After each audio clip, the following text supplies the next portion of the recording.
तो objective question का यह चौथा वीडियो आज शूट हो रहा है, जिसमें हम लोग 25 क्वेश्चन को सॉल्व करेंगे और इस 25 क्वेश्चन के साथ हम लोग पहला सेट खत्म कर लेंगे जिसमें 100 क्वेश्चन था। तो यहाँ पर हम लोग के पास सबसे पहला क्वेश्चन इस वीडियो का वो है 76 नंबर यानी कि 76 नंबर, जिसमें कहा है एक द्विघात बहुपद के मूलों के योगफल तथा गुणनफल क्रमशः 2 तथा -15 है तो द्विघात बहुपद है। ठीक है, तो द्विघात बहुपद में एक प्यारा सा क्वेश्चन दिया है और अक्सर इस टाइप का क्वेश्चन जो हमेशा पूछा करता है, अक्सर नहीं हमेशा लगभग पूछा करता है। ठीक है, तो आप लोग थोड़ा समझिएगा जी, जैसे ही आपको लिखा रहेगा द्विघात बहुपद और चाहे द्विघात समीकरण, तो ध्यान रखिएगा इसका 2 गो शून्य कह लीजिए चाहे 2 गो मूल कह लीजिए, ये प्राप्त होगा। तो उसको हम लोग अल्फा और बीटा के रूप में डिनोट करते हैं, जो कि एक्चुअल में इस द्विघात बहुपद में जो भी चर होता है उसका ये मान होता है, ये अचर पद होता है। ठीक है, ये उसका मान होता है। ठीक, तो यहाँ पे जो अल्फा और बीटा का मान दिया है, ठीक है,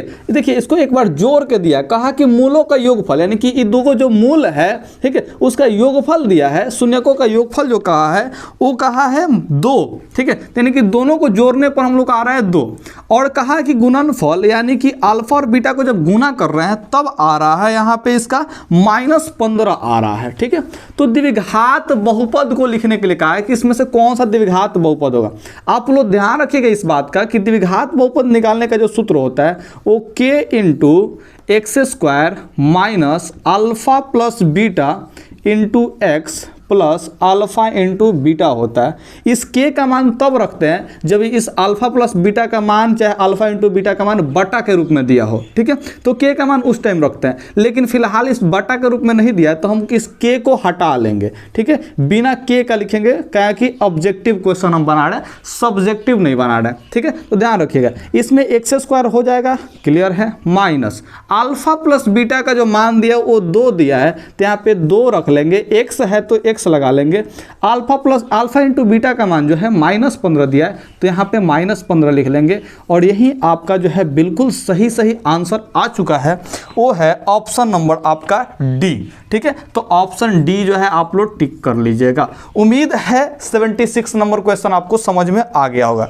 77 नंबर क्वेश्चन, 77 नंबर क्वेश्चन जो है वो अच्छा है, थोड़ा सा पढ़िए क्या कर रहा है। निम्न में से कौन बहुपद नहीं है? बहुपद नहीं है ये पूछा जा रहा है। बहुपद किसको कहते हैं थोड़ा सा ध्यान रखिएगा जी। तो देख रहे वैसा फंक्शन चाहे वैसा फलन जिसके चर का घात जो है धनात्मक पूर्णांक संख्या न हो, धनात्मक पूर्णांक संख्या न हो तो बहुपद में नहीं होगा, अगर धनात्मक पूर्णांक संख्या होगा तो बहुपद में होगा। तो इस क्वेश्चन का ऑप्शन सी को थोड़ा सा देखिए, ऑप्शन सी में क्या है जी, x प्लस 1/x है। देखिए x जो है बटा के नीचे दे दिया है तो इसका घात कुछ नहीं तो अभी 1 है, लेकिन इसको जैसे ही व्यापक रूप में लिखेंगे तो x को ऊपर जैसे ही लेके जाएंगे तो ये हो जाता है x के पावर -1, जो कि धनात्मक नहीं है। ये धनात्मक नहीं है, अतः ई जो है द्विघात बहुपद नहीं होगा। तो ई जो है x प्लस 1/x जो दिया है वो द्विघात बहुपद नहीं है, तो इसका ऑप्शन सी हो जाएगा। बाकी सब में देखिए, पहलका में जो है सब x का जो पावर है प्लस में है, दूसरका में भी x का पावर जो है सब प्लस में, 3 2 ये सब दिया है ना तो सब प्लस में है, और चौथा ऑप्शन में भी सब प्लस में है। तो ध्यान रखिएगा ऐसे स्थिति में केवल सी ऑप्शन ही सही होगा, क्योंकि x जो है बटा में दिया है और इसको जब ऊपर लेके जाएंगे तो माइनस में पहुंच जाएगा। तो ऑप्शन सी इसका सही है, क्योंकि बहुपद नहीं है ये पूछा था। ठीक है, एक घात वाला बहुपद कहलाता है। आप लोग ध्यान रखिए, याद कर लीजिएगा, अगर किसी बहुपद का घात जो है 1 है, इसमें सबसे अधिक पावर, कोई बहुपद है उसमें सबसे अधिक जो पावर है वो 1 ही है। ठीक है, तो ध्यान रखिएगा इसको रैखिक बहुपद कहते हैं। ठीक है, कौन सा बहुपद कहेंगे जी? रैखिक बहुपद। इसके लिए एक लिनियर शब्द का उपयोग होता है। ठीक है, रैखिक शब्द के लिए इंग्लिश में कौन शब्द उपयोग होता है जी? लिनियर। ये ध्यान रखिएगा। तो मुझे उम्मीद है कि आपको 78 नंबर क्वेश्चन भी समझ में आ गया होगा। तो अब 79 नंबर क्वेश्चन को हम लोग समझने का प्रयास करते हैं। तो 79 नंबर जो क्वेश्चन है वो कुछ इस प्रकार है, इसमें भी चुनने के लिए कहा कि बहुपद नहीं है, तो ऑप्शन सी पे डायरेक्ट पहुंचे। देखिए ऑप्शन ए जो है वो 2/3x दिया है प्लस 1 दिया है, तो इसके पावर जो है कुछ नहीं तो 1 है। तो देखिए धनात्मक पूर्णांक संख्या है तो क्या कहेंगे जी, इसको ये बहुपद में है। देखिए 2 नंबर जो ऑप्शन है 2 - x², देखिए 2 जो है x का पावर जो 2 है ये भी धनात्मक पूर्णांक है तो ये भी बहुपद होगा। लेकिन जैसे ही 3 नंबर ऑप्शन में पहुंचते हैं तो x - 1 दिखाई दे रहा है और x वापस से नीचे है, तो जैसे ही ऊपर जाएगा तो इसको क्या कर लेंगे जी, हम लोग इसको लिखेंगे माइनस में इसका पावर आ जाएगा, तो माइनस से पावर आ तो ये बहुपद नहीं है। तो ध्यान रखिएगा ऑप्शन सी इसका सही हो जाएगा। यहाँ पे भी ध्यान रखिएगा बाटा बटा में दिया था इसलिए हम क्या कहते हैं बहुपद नहीं होगा, ये भी x जो है बटा में दे दिया तो इसलिए बहुपद नहीं होगा, ये ध्यान रखिएगा। अगला जो सवाल है वो बहुत ही मस्त सा क्वेश्चन है, इसको थोड़ा समझते हैं जी। अगला सवाल क्या कहता है कि द्विघात बहुपद x² - 5x अब प्लस में 6 दिया है, इसका शून्य ज्ञात करना है। बाबू आप लोग को समझाए थे जो पहला दूसरा वीडियो जो था ना जी, उसी में समझाए थे कि इसका शून्य कैसे निकालते हैं। तो हम लोग बोले थे कि इस फर्स्ट और लास्ट जो है ना, फर्स्ट और लास्ट को गुना कर लीजिए, तो इसमें फर्स्ट में कुछ भी नहीं देता, 1 दिया है, ठीक है। तो इस 1 और 6 से गुना करेंगे तो 6 होगा। इसको 2 को ऐसे पार्ट में तोड़ना है कि जोड़े तो कितना आ जाए जी, -5, यानी कि बीच वाला जो संख्या होगा इसके बराबर आ जाए। तो हमको स्पष्ट रूप से दिखाई दे रहा है कि 3 दूना के 6 होता है, आज जब माइनस माइनस दोनों कर देता है दोनों जुट जाएगा, तो -3 - 2 -5 हो जाता है, ठीक है। तो ऐसी स्थिति में जो है इसका आंसर देखिए कैसे निकाला जाता है। तो 6 और 1 को गुना करके लिख लिए, इसको 2 को ऐसे भाग में तोड़े कि जोड़ने पर -5 आ रहा है, ठीक है। तो -3 और -2 को जोड़ेंगे तो -5। तो इसको निकालने का तरीका देखिए, x² का जो गुना में होता है उससे भाग देते हैं, इससे गुना में कुछ नहीं तो 1 है, तो 1 से भाग देने पर कोई फर्क नहीं पड़ेगा, ठीक है। एक और इसमें का क्वेश्चन सॉल्व कराया था, उसमें 1 से गुना में 6 दिया था, देखिएगा 6 से उसमें भाग दिए थे, ठीक है। इसमें कुछ नहीं तो 1 है, तो 1 से भाग देने पर कोई खास फर्क पड़ेगा नहीं। और साथ में ये भी बोले थे कि चिन्ह अगर माइनस में आ रहा है तो उसको क्या कर देंगे जी, प्लस कर देंगे, यानी कि पॉजिटिव कर देंगे, चिन्ह को बदल देना होता है। तो चिन्ह को बदल देने पर क्या आ रहा है जी, 3 2 आ रहा है। तो देखिए आप लोग आंख गड़ा के देखिएगा, ऑप्शन सी में 2 और 3 दिया है, तो ऑप्शन सी इसका सही हो जाएगा। तो 80 का ऑप्शन सी आप लोग टिक आउट कर लेंगे। मुझे उम्मीद है आप लोगों को समझ में आया होगा। कई विद्यार्थी लोग मेरा नाम पूछते रहते हैं, ठीक है। तो नाम यार जानना है तो जाओ इंस्टाग्राम पे सर्च कर लो सफलता एक्सप्रेस 1916। सफलता एक्सप्रेस मेरे कोचिंग का नाम है, ध्यान रखना सब स्मॉल में होगा, SAFALATAEXPRESS 1916, ठीक है। सर्च कर लेना आ जाएगा, या गूगल पे भी सर्च कर सकते हैं इस नाम से और आ जाएगा। वहाँ पे आप लोग जरूर जो है देख लीजिएगा, वहाँ पे नाम मिल जाएगा। अपना नाम खुद से बताने में अच्छा नहीं लगता। खैर हम लोग का ये टॉपिक नहीं है, ठीक है। हम लोग का जो टॉपिक है वो ऑब्जेक्टिव क्वेश्चन को सॉल्व करना है। तो आइए हम लोग ऑब्जेक्टिव क्वेश्चन 81 नंबर को देख लेते हैं। तो इसमें सबसे जो है पहला देखिए क्या कहा है जी, समीकरण निकाय 5x - 3y + 2 = 0 दिया है। तो 5x - 3y + 2 = 0। फिर दिया है 6x + y - 2 = 0, ठीक है। और कहा है, सवाल को थोड़ा सा ध्यान से पढ़िए कि किस प्रकार का हल संभव है, और ऑप्शन को थोड़ा सा ध्यान रखिए। वास्तविक और अद्वितीय, अद्वितीय का मतलब बताए थे, याद है। अद्वितीय का मतलब होता है उसका एक ही गो हल होगा, ठीक है। अद्वितीय का मतलब क्या होता है जी, उसका एक ही हल होगा। हल संभव नहीं है, दूसरा ऑप्शन में दिया हल संभव नहीं है, यानी कि उसका कोई हल नहीं होगा। और तीसरा नंबर दिया अनेक हल, अनेक हल भी बताए थे कि जब रेखाएं संपाती होंगी तो अनेक हल होगा, ठीक है। और यहाँ पे देखिए इनमें से कोई नहीं एक ऑप्शन डाला है, तो चारों ऑप्शन में से कौन सा सही है। तो इसके लिए आप लोग को हम बताए थे कि हमेशा A1/A2 B1/B2 और C1/C2 मान निकाल लीजिएगा, हमेशा निकालिएगा, ठीक है। आप लोग को थोड़ा सा बताना चाहते हैं, A1 और A2 क्या है जी, तो x का गुना वाला है, तो 5/6 आया है, तो 5/6। B1 B2 क्या है जी, तो y के गुना वाला, तो -3 क्या है जी, इसे गुना में कुछ नहीं तो 1 है, y के गुना में कुछ नहीं है तो 1 है। और यहाँ पे क्या है जी, तो +2 और -2 दिया है, ठीक है। तो +2/-2 कर लेंगे, ठीक है।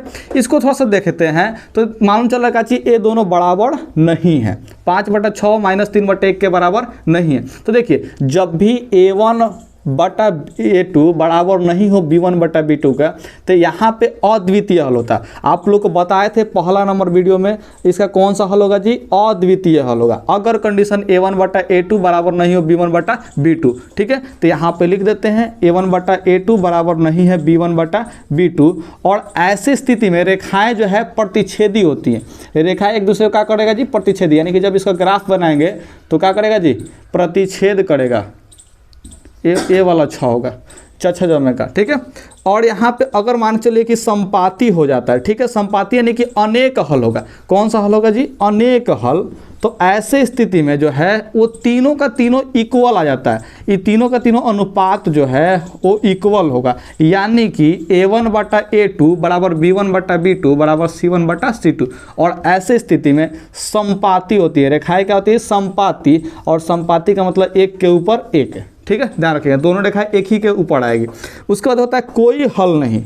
तो ऐसे स्थिति में कोई हल नहीं का जो है वो कंडीशन होता है A1 बटा A2 बराबर होगा B1 बटा B2 और बराबर नहीं होगा C1 बटा C2। और ऐसा स्थिति में ध्यान रखिएगा रेखाएं समांतर होगा, यानी कि कभी भी एक दूसरे को नहीं काटेगा। तो जब कटवे नहीं करेगा तो कभी भी कॉमन बिंदु नहीं आएगा। तो तीनों कंडीशन को आप लोग याद कर जाइए। इस पे सवाल जो है परीक्षा में पक्का 2-3 नंबर का पूछेगा तो पूछेगा, इतना इंपॉर्टेंट है बाबू। ठीक है, तो A1 बटा A2 बराबर ना हो B1 बटा B2 के, तो अद्वितीय यानी कि एगो हल होगा। अद्वितीय यानी कि एगो हल, उस समय रेखा का करेगा जी? एक दूसरे को प्रतिच्छेद करेगा, क्रॉस करेगा। ठीक है, और A1 बटा A2 बराबर हो B1 बटा B2 बराबर हो C1 बटा C2। तो ऐसे स्थिति में अनेकों हल होगा, क्योंकि रेखाएं संपाती होती है, यानी कि एक के ऊपर एक होती है।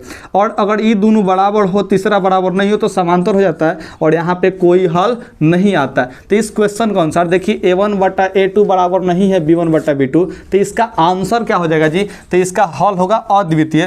तो अद्वितीय वाला ऑप्शन ए में दिया है। और ये देखिए ये तीनों वास्तविक हल होता है, ये तीनों का तीनों का होता है, ये वास्तविक हल होता है, ध्यान रखिएगा। तो ऑप्शन ए हो जाएगा। तो ऑप्शन ए इसका सही आंसर है। ठीक है, तो अगला देखिए 82 नंबर जो क्वेश्चन है, समीकरण निकाय 2x प्लस ay।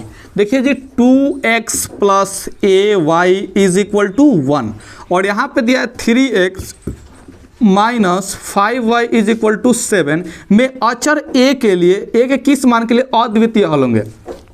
तो आप लोग को अभी हम बताएं कि अद्वितीय हल होने के लिए A1 बटा A2 यानी कि 2 बटा 3 बराबर नहीं होगा B1 बटा B2 के, यानी कि A बटा -5 के। तो यहाँ पे क्या होगा जी? तो तिरछा तिरछे गुना करो तो -5 को 2 से गुना करेंगे तो -10 हो जाएगा। अब बटा में 3 बराबर नहीं होगा A के, यानी कि A वाला जो है ऑप्शन सही हो जाएगा। क्या हो जाएगा जी?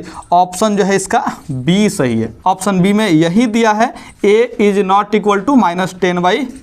ठीक है, तो ऑप्शन बी आपका बिल्कुल सही आंसर है। तो 83 नंबर क्वेश्चन क्या कर रहा है जी? तो समीकरण निकाय देखिए क्या क्या दिया है जी। तो A1x plus B1y plus C1 is equal to 0 और दूसरा दिया है A2x plus B2y plus C2 is equal to 0 का अद्वितीय हल होगा। तो अद्वितीय अभी तो बताए थे यार, A1 बटा A2 बराबर नहीं होगा B1 बटा B2। तो ये किस में है जी? ऑप्शन सी में है। तो देखते ही इसको टिक आउट कर लीजिएगा, ऑप्शन सी। ठीक है, उसके बाद 84 नंबर जो क्वेश्चन है वो आराम से देखिए आप लोग। ठीक है, इसमें y का मान पूछ रहा है। क्या पूछ रहा है जी? y का मान। बड़ा ही प्यारा सा क्वेश्चन है। देखिए x plus 2y is equal to 9 दिया है और x का वैल्यू 5 दिया है। x का वैल्यू कितना दिया है जी?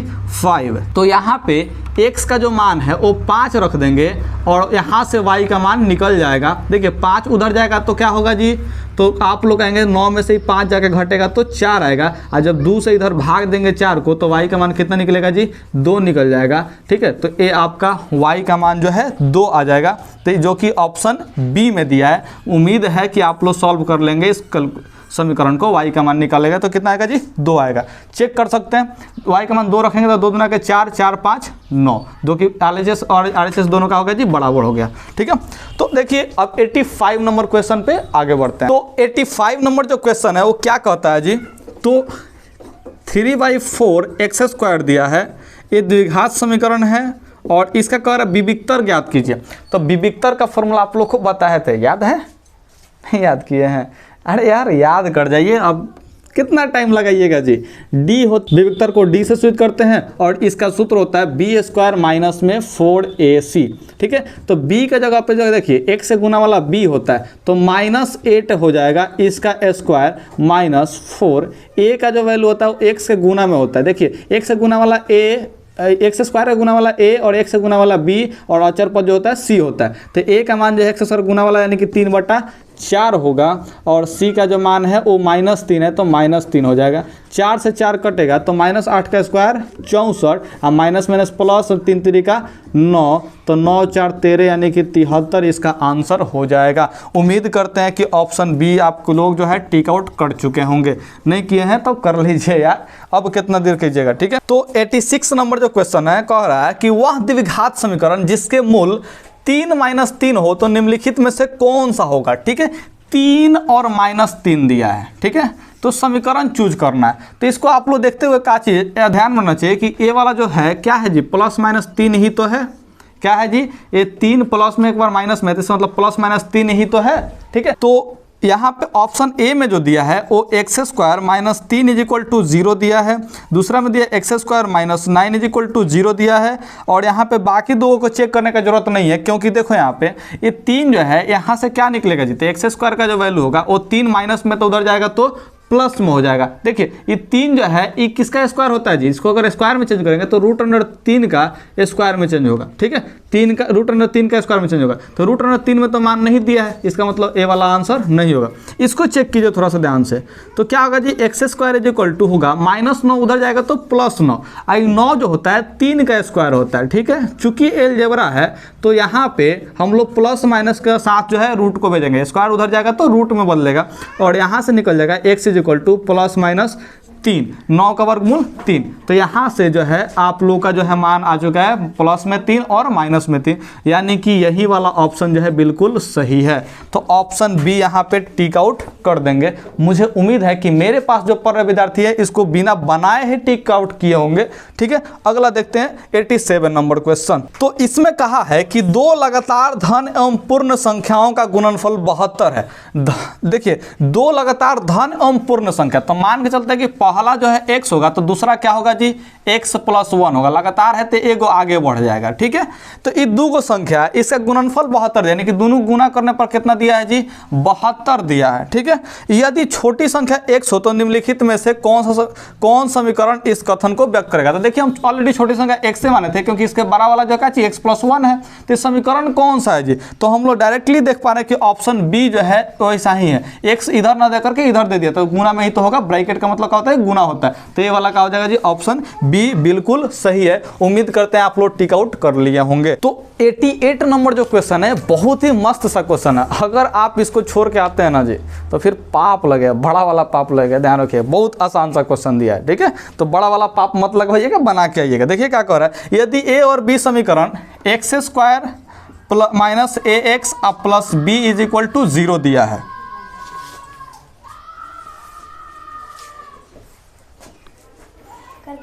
रुकना, मेहनत कीजिएगा, बच्चा सब जो है खेल रहा है, मौज कर रहा है, करने दीजिए मौज यार, हम लोग इधर मौज करते हैं, वो लोग का आवाज़ मत सुनिएगा। ठीक है, वो चिल्लाते रहता है, वो सब का आदत है, छोड़िए ना।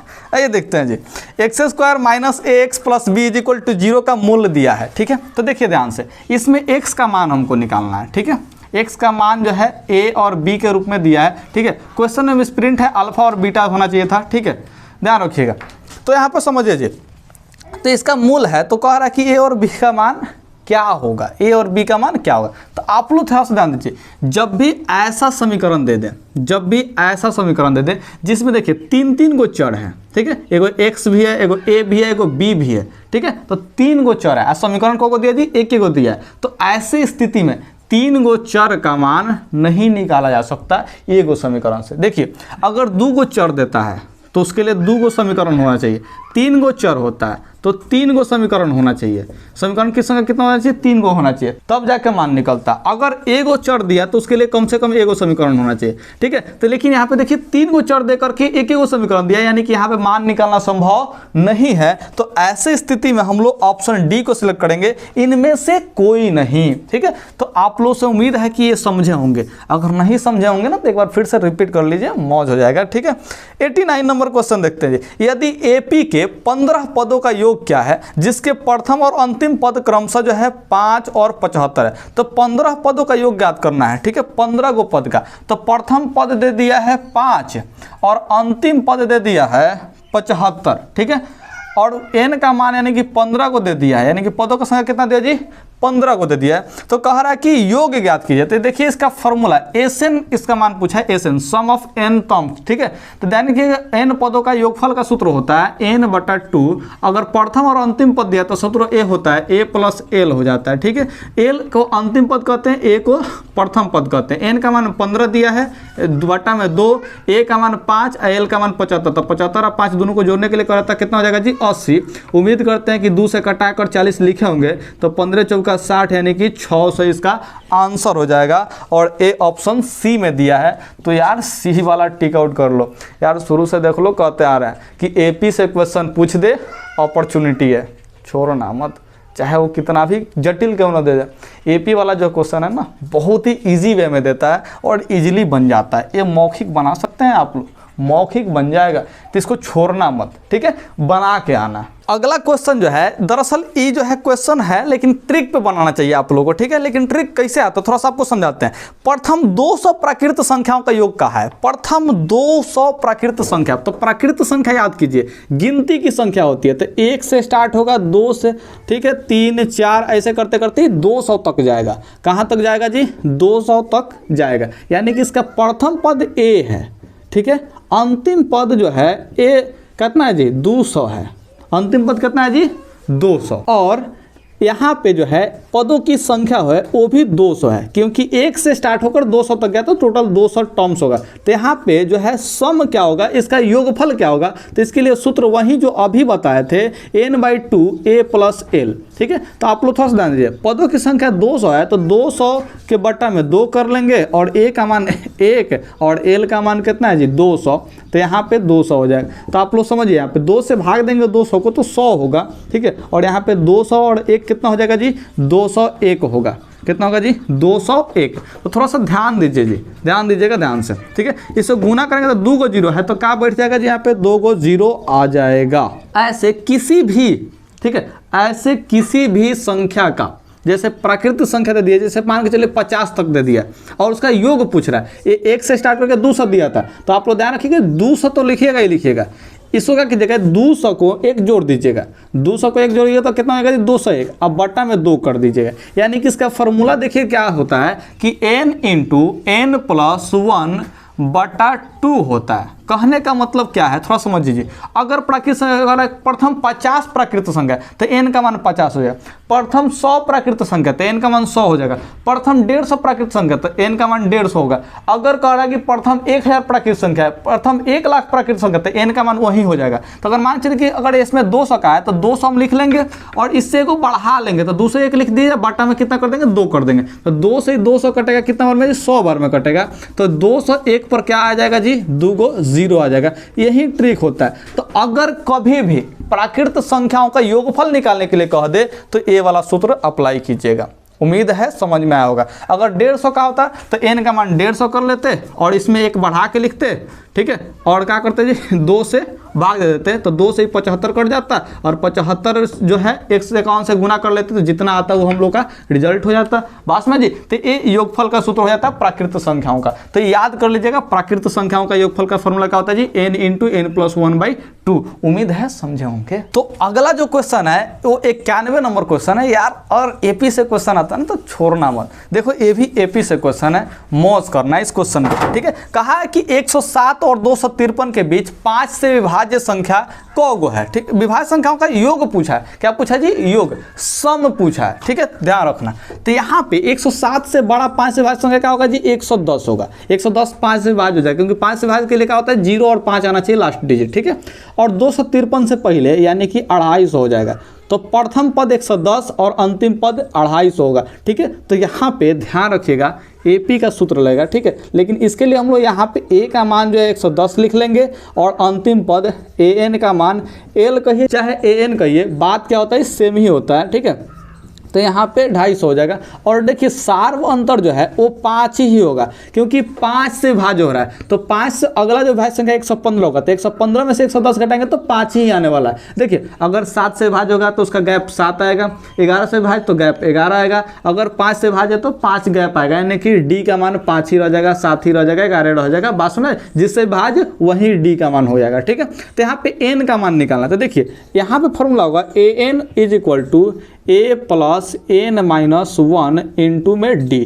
तो देखिए एन का मान निकालना है, तो एन का यहाँ से फॉर्मूला क्या निकल जाएगा जी? तो देखिए ए एन हो जाएगा, ए जो है इधर माइनस में आएगा तो माइनस ए, डी गुना में है तो बटा में जाएगा। ठीक है, और एन के साथ माइनस में 1 है तो इधर आएगा तो क्या हो जाएगा जी? +1 हो जाएगा। तो देखिए एन का फॉर्मूला यही बन जाता है। ठीक है, तो एन में से ए घटाना है, तो एन में से ए को घटाएंगे तो 250 में से 110 घटाइएगा तो आप लोग का रिजल्ट आएगा 140। ठीक है, और डी का मान जो है 5 है और इसमें 1 जोड़ना है, तो 28 + 5 140 होता है। तो 28 और 1 जोड़ेंगे तो कितना हो जाएगा जी? 29। यानी कि टोटल इसके बीच जो है ये 110 से लेकर 250 जो संख्याएं हैं वो क्या है जी? 29 गो है, जो कि 5 से विभाज्य है। तो यहाँ पे सम ज्ञात करने के लिए कहा है, यानी कि योग ज्ञात करने के लिए कहा है। तो एस एन का जो मान होगा वो क्या होगा जी? n/2 इंटू ए प्लस एन, एन यानी कि अंतिम पद ही। ठीक है, तो एन का मान 25 हो गया, 25 नहीं 29 दिया है तो 29 लिख लेंगे और बटा में 2 और ए और एन को जोड़ेंगे। तो ए और एन को जोड़ेंगे तो यहाँ पे देखिए 360 हो जाएगा। 250 में 110 जोड़िएगा तो 360, तो गुने में कितना हो जाएगा? 360। 2 से कटेगा 180 बार में। ठीक है, तो देखिए ध्यान से, तो 18 9 62 का 2 हासिल 16, 18 दुना के 36, कितना जी? 16, 36 गो 16 को कितना होगा जी? 52 गो हो जाएगा, तो 5220 हो जाएगा। ठीक है, गुना कर लीजिएगा। तो यहाँ पे आप लोग देख रहे होंगे ऑप्शन ए में जो है यह आंसर दिया है। ठीक है, लेकिन थोड़ा सा ध्यान दीजिए जी, ये कुछ ज़्यादा ही लंबा बन गया है, तो इसको ऑब्जेक्टिव में नहीं भी बनाएंगे तो काम चल जाएगा। ठीक है, ध्यान रखिएगा। अगला क्वेश्चन, अगला जो क्वेश्चन है वो कुछ एक फैक्ट वाला क्वेश्चन दिया है, थोड़ा सा देखिए ध्यान से। कह रहा है कि त्रिभुज के क्षेत्रफलों का जो अनुपात दिया है वो 9:4 दिया है। ठीक है, देखिएगा ध्यान से, जब भी क्षेत्रफल का अनुपात दे दे, ठीक है, तो क्षेत्रफल का अनुपात इसमें दिया है 9:4 यानी कि 9/4 दिया है, और भुजा का अनुपात पूछ दे यानी कि साइड का अनुपात पूछ दे। ठीक है, तो ध्यान रखिएगा हमेशा इसका रूट निकाल दीजिएगा। रूट यानी कि वर्गमूल, क्या निकालिएगा जी? वर्गमूल निकालिएगा। ठीक है, तो 9 का वर्गमूल क्या होगा जी? 3। अब यहाँ पे 4 का वर्गमूल क्या होगा जी? 2। ठीक है, 9 का जो वर्गमूल है वो 3 और 4 का वर्गमूल जो है वो 2 होगा। तो कहने का मतलब भुजाओं का अनुपात 3:2 आ जाएगा। तो ऑप्शन जो है बी सही है। लेकिन अगर मान के चलिए कि भुजा का अनुपात दे दे, हाई वाला अनुपात दे दे, ठीक है, और पूछे क्षेत्रफल का अनुपात, तो स्क्वायर कर दीजिएगा। क्या कर दीजिएगा जी? स्क्वायर यानी कि वर्ग कर दीजिएगा। क्लियर है? तो अगर भुजा का अनुपात दे दे और क्षेत्रफल का अनुपात पूछे तो वर्ग कीजिएगा, और क्षेत्रफल का अनुपात दे दे भुजा का अनुपात पूछे तो वर्गमूल कीजिएगा। ठीक है, तो एक दूसरे को ये ध्यान रखिएगा। ये कहाँ फॉलो होगा जी? त्रिभुज में फॉलो होगा, और वो भी संगत भुजाओं के साथ। और कौन सा त्रिभुज जी? तो समरूप त्रिभुज, याद रखिएगा, सिमिलर ट्रायंगल। ठीक है, समरूप त्रिभुज में ही ये फॉलो होगा, इसके अलावा कहीं फॉलो नहीं होगा। तो ध्यान रखिएगा समरूप त्रिभुज दिया होना चाहिए। तो इसके अनुसार ए वाला ऑप्शन में कौन सा हो जाएगा जी? ऑप्शन बी हो जाएगा। अगला देखिएगा जी 93 नंबर कहा है कि 2 समरूप त्रिभुज की भुजाएं, तो देखिए भुजाओं का अनुपात दे दिया कितना जी? 1:2 दिया है। तो आप लोग को अभी बताया कि अगर भुजाओं का अनुपात दिया रहे तो अगर उसके बाद क्षेत्रफल का अनुपात पूछ दे तो क्या हो जाएगा जी? इसका स्क्वायर कर देंगे, तो 1 का स्क्वायर 1 और 2 का स्क्वायर 4, यानी कि 1:4 हो जाएगा। तो ऑप्शन डी इसका सही आंसर है। तो 94 नंबर जो क्वेश्चन है, यानी कि अगला जो क्वेश्चन है वो कुछ खास क्वेश्चन दिया है, इसको थोड़ा सा ध्यान समझिएगा। ईयरफोन लगा लीजिएगा इस क्वेश्चन के लिए। ठीक है, मौज करेंगे आप लोग।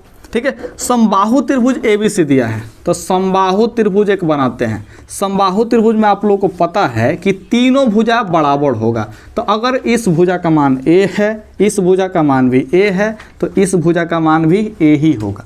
कहा है कि AD जो लंब है BC पर है, तो हम लोग यहाँ से ABC मान लेते हैं इसका शीर्ष। तो यहाँ से एक भुजा जो है BC पर AD लंब है, लंब यानी कि समकोण है, ठीक है। तो समकोण होगा तो देखिए क्या होगा जी, दोनों त्रिभुज आपस में समरूप हो जाता है। इधर वाला त्रिभुज और इधर वाला त्रिभुज दोनों का दोनों समरूप होगा। तो इस भुजा और इस भुजा का मान क्या होगा जी, बराबर होगा। तो यहाँ से A का आधा हो जाएगा, A भी A का आधा हो जाएगा। और ऐसी स्थिति में जो शीर्षलंब का मान होता है वो √3/2A होता है। और यहाँ से क्षेत्रफल का मान होता है वो क्या होता है जी, √3/4A² होता है। तो आप लोग याद कर लीजिए कि समबाहु त्रिभुज के क्षेत्रफल का सूत्र होता है √3/4A² और A क्या है जी, भुजा है, ठीक है। और शीर्षलंब का सूत्र होता है √3/2A होता है। तो यहाँ पे देखिए क्या पूछा है जी, AB का स्क्वायर बटा AD का स्क्वायर पूछा है। तो AB का स्क्वायर बटा AD का स्क्वायर क्या होगा, तो AB का मान दिया है A, तो A² कर लेंगे। AD का मान दिया है √3/2, तो √3/2A का होल स्क्वायर कर लेंगे। थोड़ा सा ध्यान से समझिए इस कंसेप्ट को, ठीक है। A² हो जाएगा ऊपर और नीचे का होगा √3 का स्क्वायर, तो 3 हो जाएगा, 2 का स्क्वायर तो 4 हो जाएगा, और है तो A² हो जाएगा, A का स्क्वायर, ठीक है। तो A का स्क्वायर से A का स्क्वायर खत्म हो जाएगा, तो 1/3/4 बचेगा। 4 जो है ऊपर चल जाएगा, तो क्या होगा जी, 4/3 आएगा। तो यहाँ से जो रेशियो आएगा क्या आएगा जी, 4/3, यानी कि ऑप्शन बी आपका बिल्कुल ही सही है। तो ऑप्शन बी को टिक आउट कर लीजिएगा। उम्मीद है समझ में आया होगा। नहीं समझ में आया ना तो एक बार फिर से रिपीट करके देख लीजिए, समझ में ज़रूर आएगा, ठीक है। ये दोनों फैक्ट है, इसको निकाला जाता है, सूत्र सिद्ध करवाया जाता है, लेकिन कब, जब सब्जेक्टिव क्वेश्चन पढ़ाया जाता है तब। ये ऑब्जेक्टिव है तो आप लोग रट जाइए, ठीक है। कैसे आता है इससे आपको कोई मतलब नहीं होना चाहिए। तो अगला जो 95 नंबर क्वेश्चन है, इसके बाद जो भी क्वेश्चन है सारा का सारा क्वेश्चन निर्देशांक ज्यामिति से है, और इसमें का क्वेश्चन भी पूछ देना तो आप लोग के लिए अपॉर्चुनिटी होना चाहिए, बना के जरूर आइएगा, ठीक है। तो 95 में देखिए क्वेश्चन क्या कर रहा है, वाई अक्ष से 5 इकाई दाईं तरफ, वाई अक्ष ऐसा होता है, इससे 5 इकाई दाईं तरफ जाना है। एक्स अक्ष पर कोई बिंदु है, तो जैसा ही एक्स अक्ष का बात कर दे, एक्स अक्ष का बात कर दे, तो ध्यान रखिएगा ऐसी स्थिति में y नियामक इसका 0 हो जाएगा, यानी कि इसका निर्देशांक जो है क्या होगा जी, x 0 के रूप में होगा, y नियामक इसका 0 आएगा। तो आप लोग देखिए ऑप्शन जो है, देखिए ऑप्शन ध्यान से, तो ऑप्शन ए में ही x का मान 0 दिया है, बाकी किसी भी ऑप्शन में x का मान 0 नहीं दिया है, तो इसलिए ऑप्शन ए ही बिल्कुल सही आंसर है। देखते देखते टिक आउट कर दीजिएगा। कह रहा है अगला क्वेश्चन कि बिंदु A 2-3 है, तो A का मान जो है 2-3 दिया है, और B का मान जो है 2-2 दिया है, ठीक है, 2-2, और कह रहा है कि इसके बीच का दूरी क्या होगा। तो बीच के दूरी के लिए आप लोग याद कीजिए, हम बताए थे कि देखिए इसमें से इसको घटाइएगा, तो 2 में से 2 घटेगा तो 0 हो जाएगा, तो इसका स्क्वायर कर लीजिएगा। और 2 में से -3 घटेगा, तो देखिए 2 में से -3 को घटाने का मतलब हुआ कि 2 को माइनस आएगा, मतलब क्या चीज 3 प्लस हो जाएगा, तो 2 और 3 क्या हो जाएगा जी, 5 हो जाएगा। तो 5 का स्क्वायर कर लेंगे, ठीक है, और रूट चढ़ा देंगे। तो देखिए 0 का स्क्वायर तो 0 हो जाएगा, कुछ भी फर्क नहीं पड़ेगा। 5 का स्क्वायर का रूट करेंगे तो फिर क्या आ जाएगा, 5 ही आएगा। कैसे, थोड़ा समझ लीजिए। ये √5 जो है, देखिए 5 का स्क्वायर दिया है यहाँ पे, तो स्क्वायर से रूट जो है ऑटोमेटिक खत्म हो जाएगा, तो 5 ही तो निकलेगा। तो यहाँ पे आंसर क्या हो जाएगा जी, 5 इकाई, जो कि ऑप्शन डी में दिया है। अगला जो है 97 नंबर क्वेश्चन है, तो यहाँ पे 97 नंबर जो क्वेश्चन है उसको थोड़ा सा ध्यान से देखिएगा जी। ए कह रहा है कि बिंदु A 2-3 है, ठीक है, और B -5-3 और C 3-1 है, तो एक त्रिभुज के शीर्ष है, तो यहाँ त्रिभुज है, तो एक त्रिभुज बना लेते हैं जी पहले। तो त्रिभुज यहाँ पे A बना, तो A का इसमें मान दिया है 0-6 दिया है, ठीक है। B का जो मान दिया है वो -5 और 3 दिया है, और C का मान जो दिया है वो 3-1 दिया है। तो ध्यान से समझिएगा यहाँ पे, तो -5 में से अगर 0 घटाते हैं तो यहाँ पे -5 ही रहेगा, और 3 में से 6 घटाते हैं तो -3 आने वाला है, ठीक है। तो इसको थोड़ा सा ध्यान रखिए। इसमें देखा रहे 0 में से 3 घटेगा तो -3 आएगा, और 6 में से 1 घटेगा तो क्या आएगा जी, 5 आएगा, ठीक है। माइनस प्लस से कोई मतलब मत रखिएगा, ये शॉर्टली हम सॉल्व कर रहे हैं, ठीक है।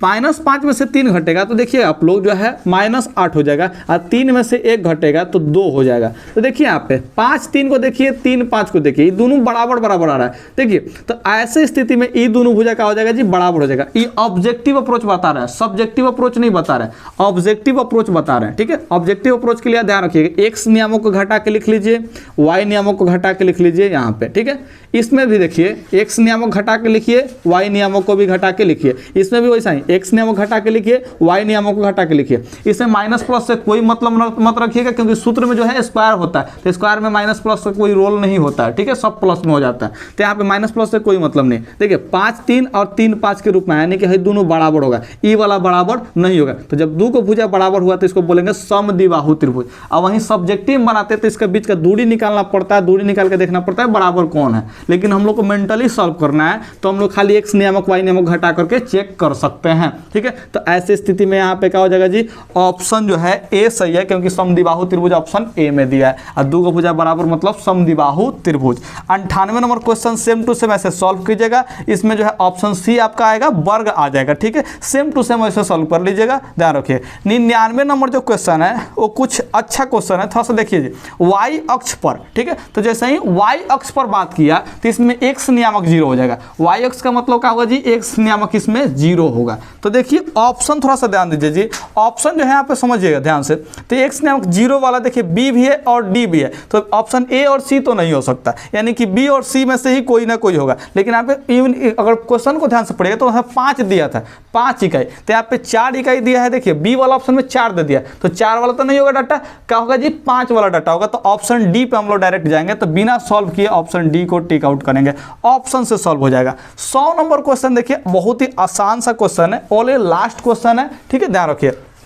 तो एक बिंदु दिया है ए, जिसका 5:5 - 2 निर्देशांक दिया है, और एक बिंदु बी दिया है 9 6 दिया है। ठीक है, इसको मिलाने वाली रेखा को 3:1 में भेद करता है। तो एक रेखा जो है इस बिंदु ए, बिंदु बी है, और ये वाला बिंदु ए है, तो इसको मिलाने वाला कौन रेखा है, इस पे एक बिंदु पी जो है इसको 3:1 में भेद करता है। तो यहाँ पे पी का निर्देशांक क्या होगा, तो पी का निर्देशांक निकालने के लिए एक सूत्र का प्रयोग होता है। देखिएगा ध्यान से, ये विभाजन सूत्र कहलाता है। कौन सा कहलाता है जी, विभाजन सूत्र। तो पी का निर्देशांक एक्स वाई जो है वो किसके बराबर होगा, तो इसके लिए एक सूत्र का प्रयोग होता है, m1x2 प्लस m2x1 बटा m1 प्लस m2 होता है, और कॉमा देके फिर same to same m1y2 plus m2y1 बटा m1 प्लस m2 होता है। ठीक है, ध्यान रखिएगा। तो यहाँ पे मान थोड़ा रखिए जी। देखिए m1 और m2 क्या होता है, देखिए 3 जो है, ये 3 वो m1 कहलाएगा। ठीक है,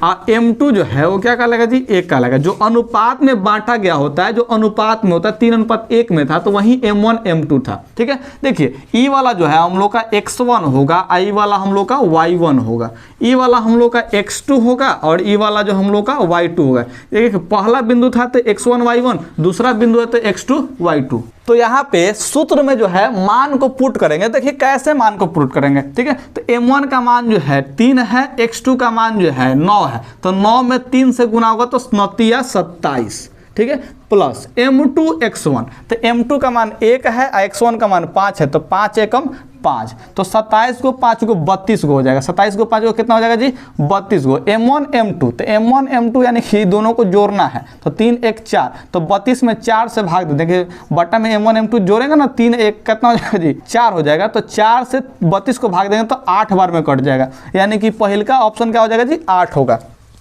इसको सॉल्व करने की जरूरत नहीं है, आप लोग ऑप्शन को थोड़ा सा ध्यान से देखिए। तो ऑप्शन जो है देखिए बी में जो है वो पहले दिया है 8 और 4 दिया है, बाकी किसी भी ऑप्शन में पहिलका में 8 नहीं दिया, यानी कि एक्स नियामक 8 नहीं दिया। तो हम बाकी को चेक करने की जरूरत नहीं है, खाली बी ऑप्शन ही रंग के आगे बढ़ जाएंगे। क्योंकि भोदर लड़का जो होता है ना, चालाक लड़का नहीं होता, बुर्बक लड़का, तो पूरा चेक करता है। हम लोग ऑप्शन का पूरा फायदा उठाएंगे। ठीक है, क्योंकि देखो ऑप्शन वाला जो सवाल होता है ना, वो खुद कहता है, बोर्ड ही कहता है कि देखो बाबू, हमको तुम्हारे आंसर से कोई लेना देना नहीं है, तुमको क्वेश्चन दिए हैं, उसका हम अपने मन से 4 गो आंसर दिए हैं, तुम उसमें से चूज करो कि उसमें से सबसे सही आंसर क्या होगा। ठीक है, तो वो बिहार बोर्ड तुमसे निकलवाना चाहता है कि कौन सा ऑप्शन तुम्हारे लिए सही है। ठीक है, लेकिन जो सब्जेक्टिव क्वेश्चन है उसमें कहता है कि बाबू हमको आंसर नहीं पता है, तुम अपने से लिखो कि तुम्हारे दिमाग में इसका क्या आंसर हो सकता है। ठीक है, तो सब्जेक्टिव से पता करता है कि तुम्हारा दिमाग में क्या करता है, ऑब्जेक्टिव से पता करता है कि जो वो जानता है वो तुम जानता है कि नहीं जानता है। ठीक है, तो उम्मीद करते हैं कि ऑब्जेक्टिव क्वेश्चन जब बनाएगा तो उस समय क्या करेगा लोग जी, कि ऑब्जेक्टिव में जो है उसका जो ऑप्शन दिया होगा उसका भरपूर इस्तेमाल करना। ठीक है, तो ऑप्शन से ऐसे ही चेक होता है। तो पहले का 8 है तो हम 8 वाला ऑप्शन का कीजिए टिक आउट कर दिए। और आप लोगों ने देखा होगा ये जो 100 वो सीट था इसमें हम ऑप्शन का पूरा भरपूर इस्तेमाल किए हैं। ठीक है, तो ए वाला सीट खत्म हो चुका है, इसका PDF नीचे मिल जाएगा, डिस्क्रिप्शन बॉक्स में एक लिंक दिया होगा, वहाँ से डाउनलोड कर लीजिएगा। Okay, bye.